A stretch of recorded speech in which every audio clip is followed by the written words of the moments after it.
And Amanda, I would imagine there's probably going to be more joining us, but we will catch them when they come in. Okay, I'm gonna stop this real quick. Okay, I'm gonna start recording. Great. All right. Well, welcome to the Master of Science in Community Health and Social Justice information session. I'm Celinda Smith. I'm the graduate program advisor, and I'll allow Jody to introduce herself. Hi, I'm Jody Early. I'm a professor in the School of Nursing and Health Studies. My background has been over 30 years in public health and community health education and promotion. Really excited about this program and have been one of the faculty involved in its development. So it's great to see it, our potential second cohort, interested in this program. And I think that's it, right? So should we Right, get? and then we can go ahead and get going. Thank you. Okay, super. Um, Well, as Celinda said, and you can just call me Jody. Um, we're in the School of Nursing and Health Studies, and tonight we're going to be talking about a little bit more about our school. For those of you like Amanda who are currently in our program, you probably already know this, but for those who don't, we just want to share a little bit about the structure of our school.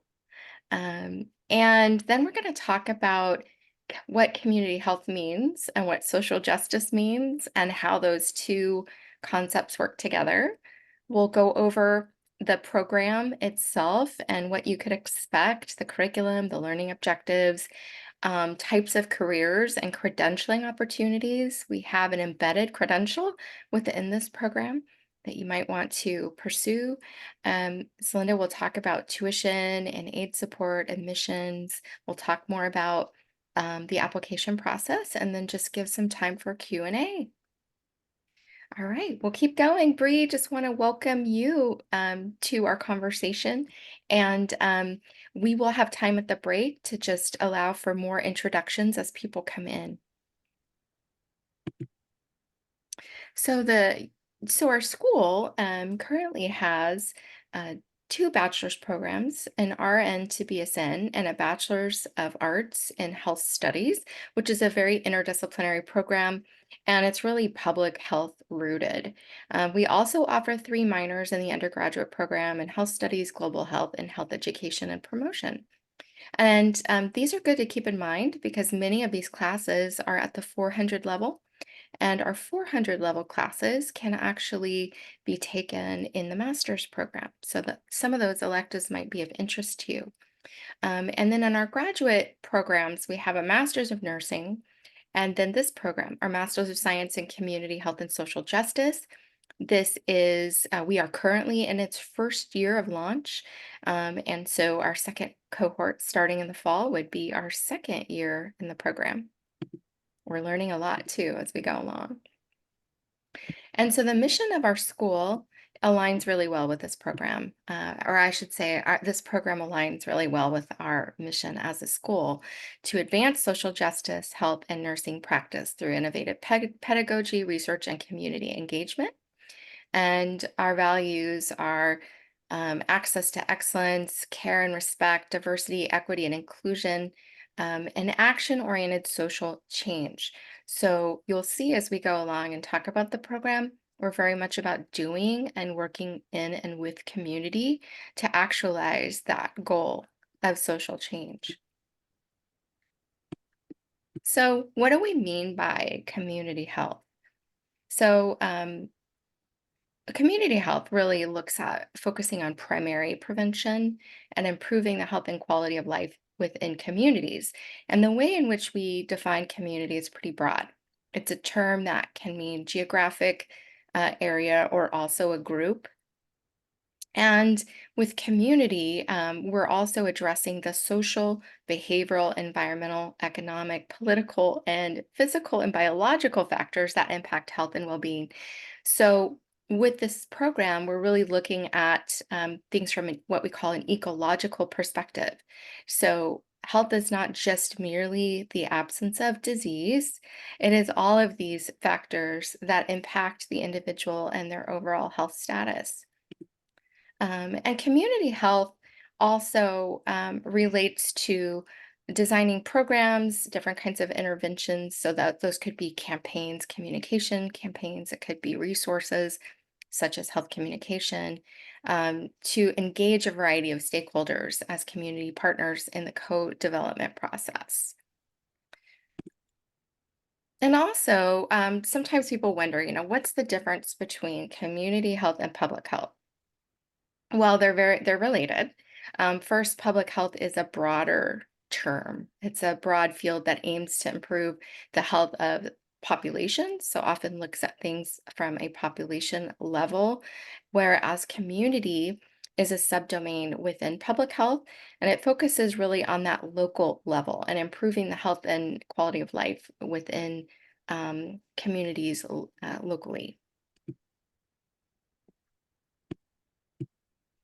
And also, we know this, some of you and who are already in health fields may already know this and have seen a graphic like this. But currently, clinical care just accounts for 20% of what influences health outcomes overall. When we look at what has the greatest influence, it has to do with our social environment as well as our physical environments. And those account for about 80% of the rest. So, our access to healthcare, our physical environment, our economics, our political system, all of those things have a great influence on our health. And so, I mentioned this idea of a more holistic and ecological approach. Our program is really based around and rooted in what we call the socio-ecological model. It's been around for decades. And it basically, the concept, or I should say, what it posits is that there are these various factors that impact health behavior and health status of an individual.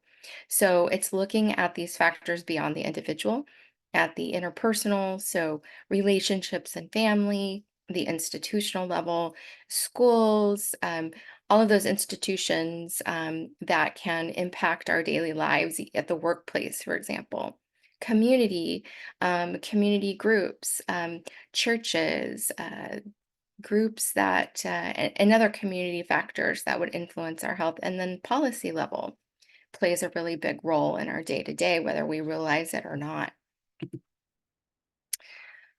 So, we also, when we're talking about community health and health promotion, we also have to think about things that are what we call upstream.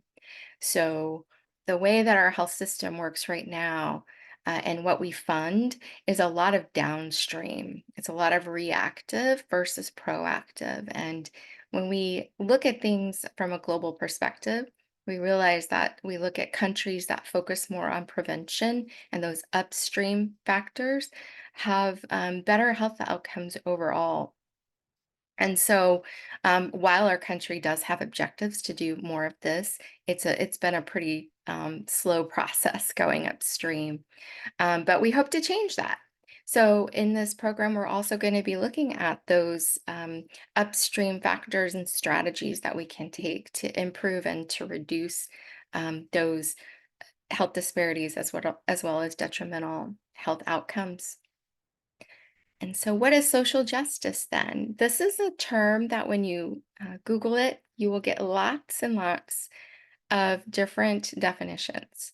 What we've done is really distilled some of the most common and accepted definitions.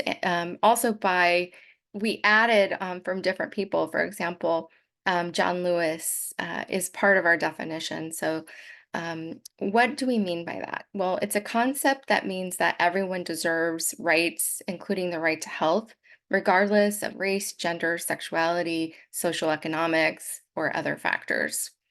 It's also meaning that there's fair and just distribution of resources and opportunities within a society.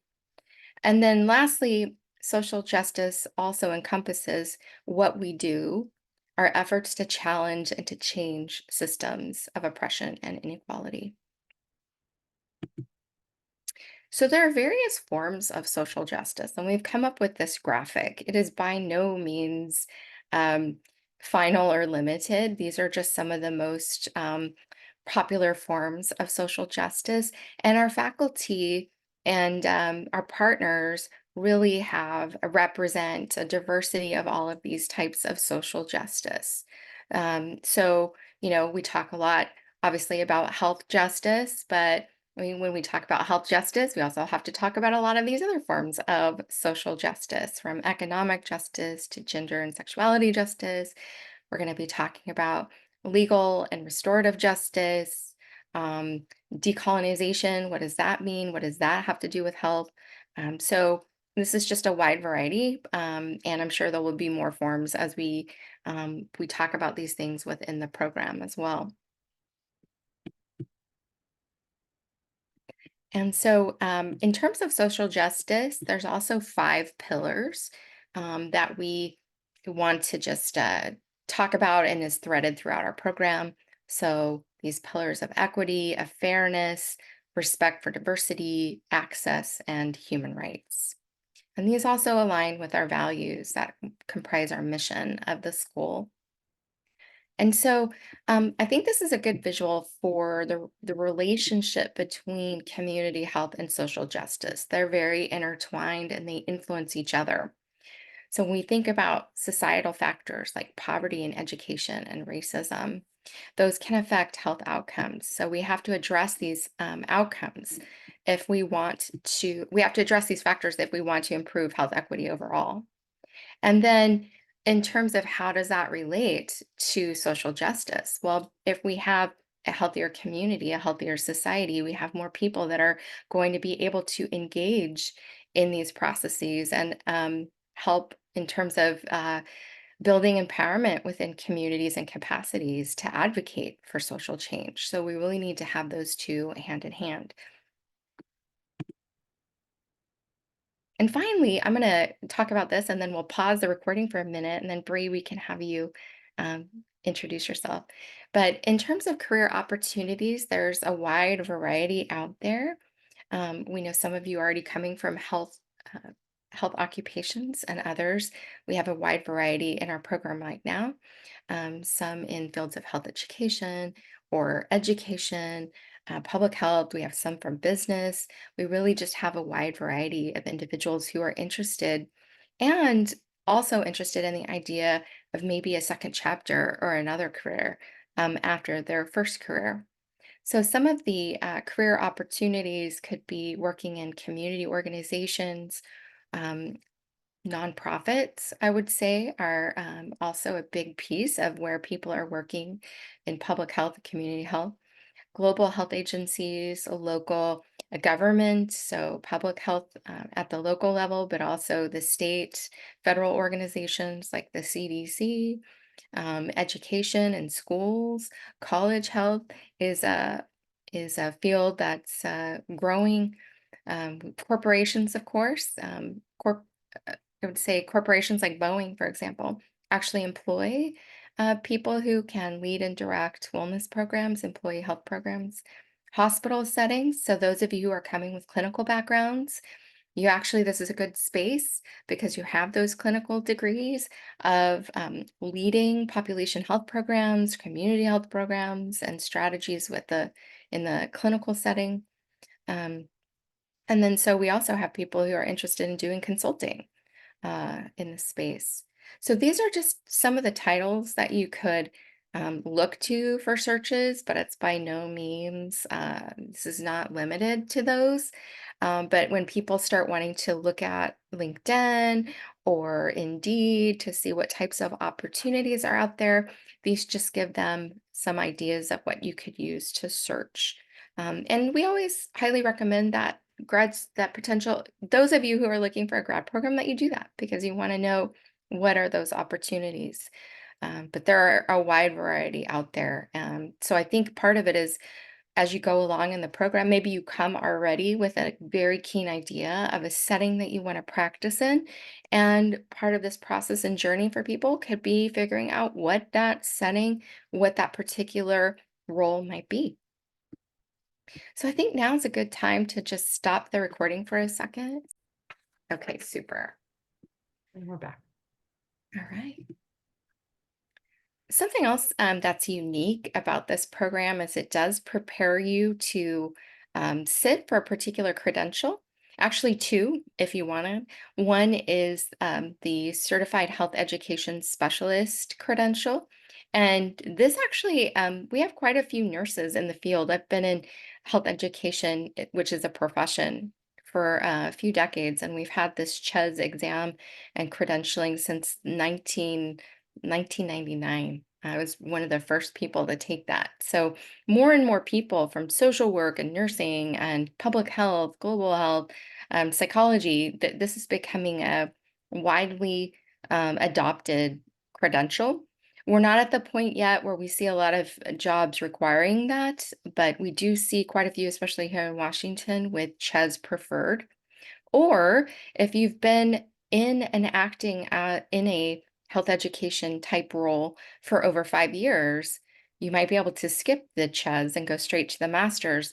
But that does require that you have at least, I think it's 37 quarter credits on your transcript that directly map to the requirements. And so this credential or this program actually does give you that, gives you all of the credits that you need to sit for either one of them.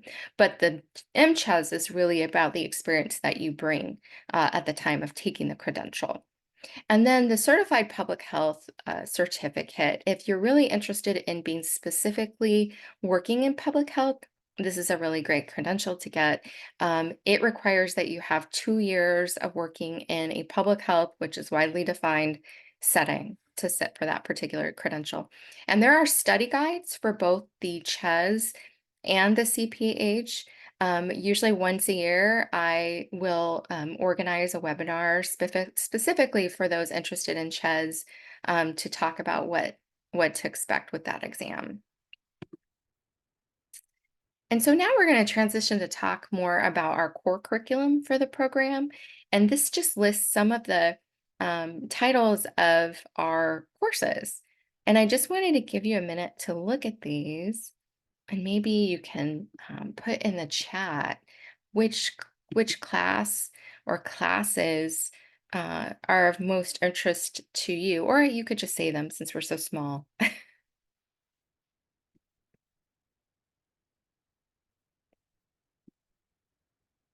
I'm interested in the health policy and the social epidemiology. Yeah, that's great. We have Dr. Stone, who has developed the social epidemiology class. I think it's new for our program, and I think it's really needed, and I think it's going to be a lot of fun. The health policy systems and advocacy class. Um, I will just say a little bit about that class. Right now, Dr. Kenworthy is about to teach that in the winter quarter, and I'm teaching the course, the critical approaches to health communication, and we're working together actually with the Washington State Public Health Association on creating advocacy kits around legislative issues that are in the forefront for this 2024 session. So we're really trying to make this really timely and relevant and get you involved and connected to some of our local leaders and community partners that are part of this work. So, and it sounds like Bree, you might have an interest as well in the policy and advocacy class. Yeah, Based definitely. I was also thinking the inclusive healthcare leadership and management also seems like it would be very interesting. Yes. And all of these classes I'll mention too are they're anchored in the CHES and CPH credentials. So they have they meet the competencies and subcompetencies of those credentials. But we're putting, I think, more of a unique and critical lens on these topics than you'll find in some public health programs. And so these are just also some of the learning objectives that you'll see for the program. Gives you a sense of what the curriculum will be like and what you would be doing.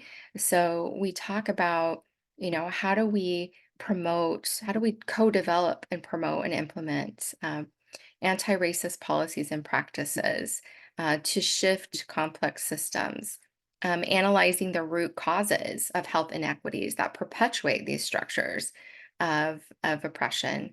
Um, how do we what strategies could we use, and how do we use social justice theories but also other social theories to help shape policy and to develop these strategies, How do we work in community with community organizations to create these co-developed community programs or services, um, campaigns? So the word co-create is a word that runs through our program because it's really at the heart of understanding that without community, we really can't be successful in achieving any of these goals. The solutions lie within the community, and we need to be working with communities, not just in silos, and definitely not just as those trained from academic institutions. Um, we also have to look at, how do we create these, uh, how do we create strategies that are sustainable? And then what type of leadership skills and how do we develop those skills that really do provide room and lift up voices that are not at the table often. And how do we even create new tables? Because the ones that we have often are so exclusionary and ineffective. So something else I'll mention that wasn't on the slide is that something that makes this program unique is that we're really using what is known as critical theory as a basis for all of the curriculum. So critical theory is about change, and it is about working with others and community to create that change. It's non-hierarchical, and it really democratizes these spaces that have often been autocratic and hierarchical. So with that, I just want to open it up to see if you all have any questions about anything I've said so far, the curriculum, the classes, any of those concepts we talked about.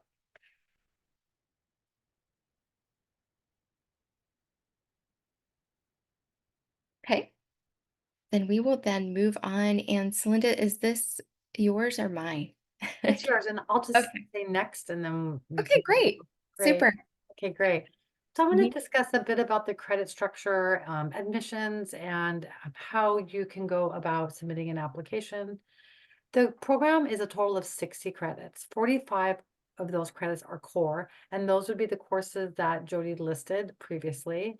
And then the other 15 credits are electives. And our program allows you to take electives across all three campuses, Bothell, Tacoma, Seattle. And you can also select electives outside of the institution and transfer them in with faculty approval. This really allows you to specialize the program, create kind of a graduate minor per se, as a student in the program. And as Jody mentioned, we have a nice full catalog of undergraduate health studies electives. And we also have nursing courses. I mentioned to Amanda earlier, Bree, that if you are as interested as a nurse and taking nursing courses, you could use those as your elective and really cross-pollinate the Master of Nursing with this Master of Science. The estimated time to completion is 2 years for full-time and part-time is 4 years. A full-time schedule is taking 2 classes per quarter, fall, winter, and spring, and again, fall, winter, and spring of year 2. The program doesn't require any summer classes unless you find an elective that you'd like to take during the summer quarter. But is optional. Part-time is doubling that time and taking 1 class per quarter over the course of 4 years. In terms of what you can expect for homework, kind of the number of hours for homework, you'll be in class for 2 hours for each class, and you can a week, and you can expect about, and Jody can correct me if I'm wrong, but 9 to 11 hours of weekly homework.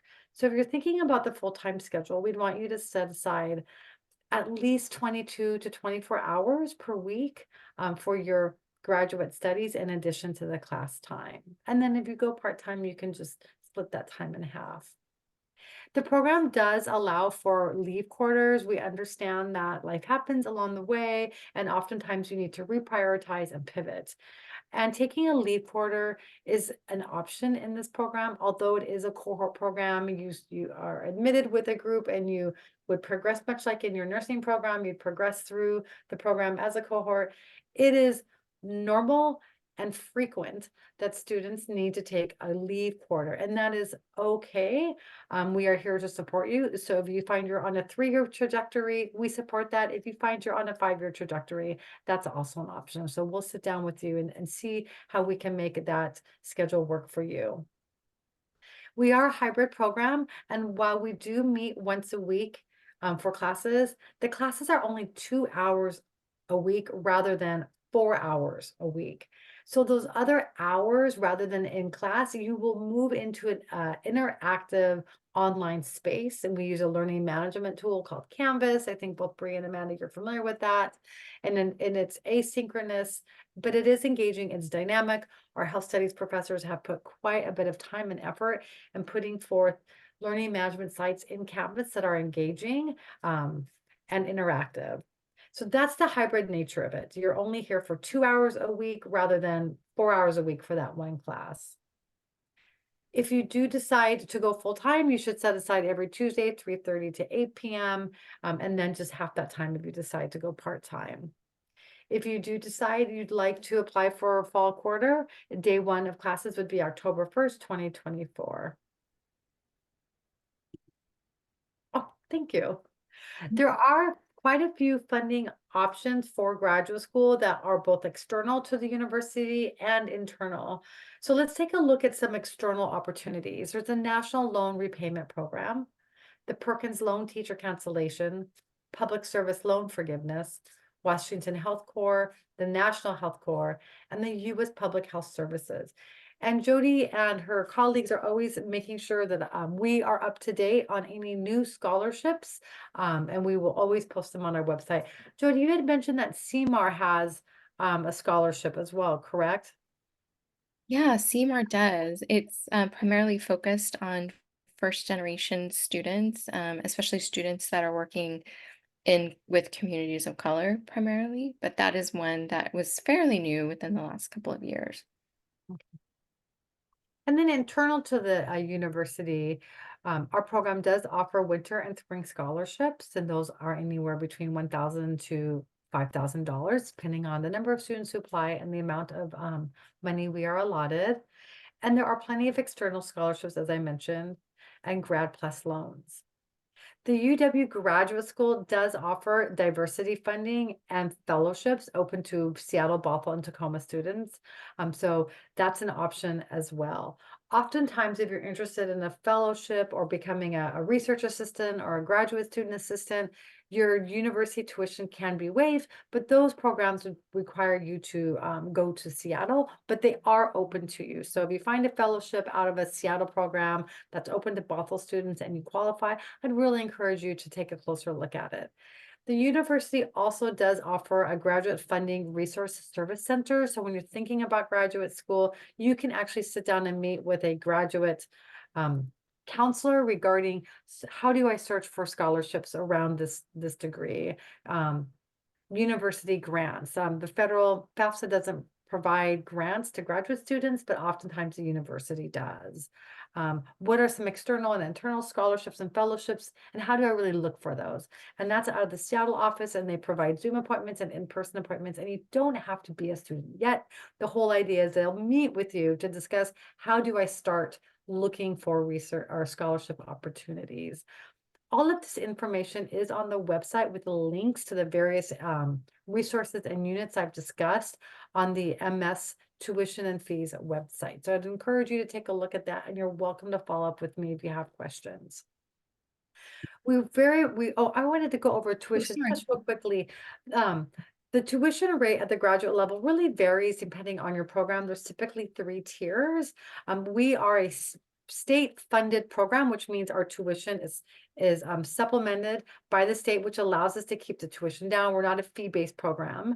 And the faculty have really advocated for a mid-tier cost, which is why you may see that this program costs less than other programs across the university systems. The total resident tuition for fall, winter, and spring would be approximately $19,000 over the course of 3 quarters. And so you would just times that by 2 if you're in the 2-year program. It is much more financially advantageous, given how the university structures its tuition, to go through our program full-time. On the website, under tuition and fees, we do have that breakdown of part-time, full-time that you can access through the university tuition dashboard. Thank you, Jody. So a bit about admissions. We do admit once per year, and that would be every autumn quarter. The priority application deadline is June 1st. The program is currently accepting applications now for fall of 2024.